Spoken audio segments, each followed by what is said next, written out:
How much time does your accounts payable team waste trying to figure out who approved an order that comes in without a purchase order number or the name of the person who placed the order? What if I told you there was a way to completely eliminate that headache? In this episode, I'm going to share how to do that. Think my strategy won't work? Stick around until the end when I share a real life example of exactly how it played out at one of the companies that I'm aware of. All righty. Hey guys, I'm Mary Schaefer, founder of AP Now, the place where we curate the latest business intelligence for those who work in, manage, or have responsibility for the payment and or accounts payable function. Okay, so this is what typically happens.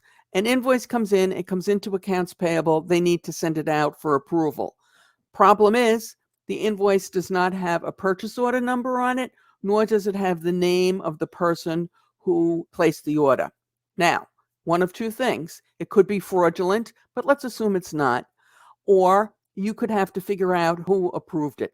And I can't tell you how many companies I've seen different personnel, and in one case, actually the controller, go around from office to office trying to figure out who ordered this and who should approve it. A complete waste of time, not really a good use of human assets when they are at a premium.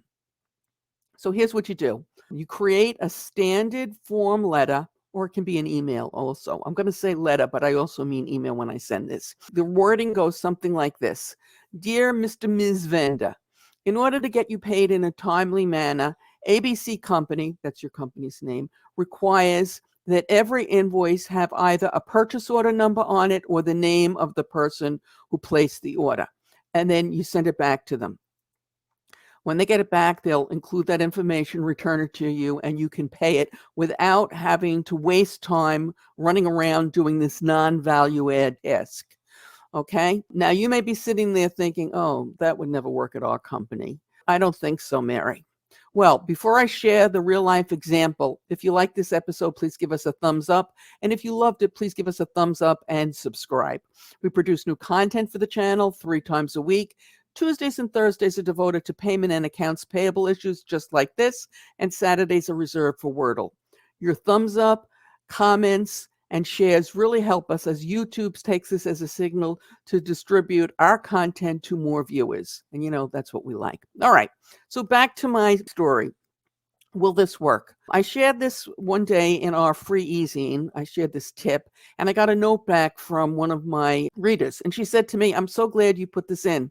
She said, this is what happened at our company. They were a Danish company, I believe. And she said, the management from Denmark came to the company and told them they were going to do this.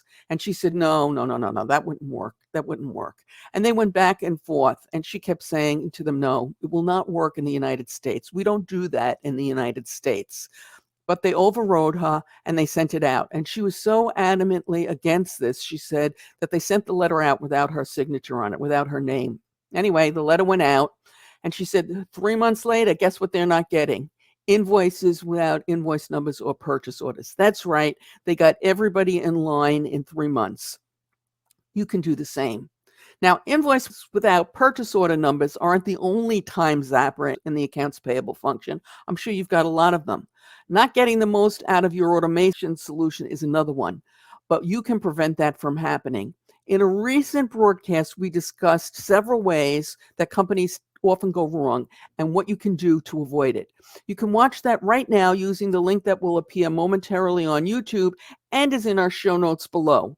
As always, we appreciate your thumbs up, your shares, your subscribes, and your comments. Good luck.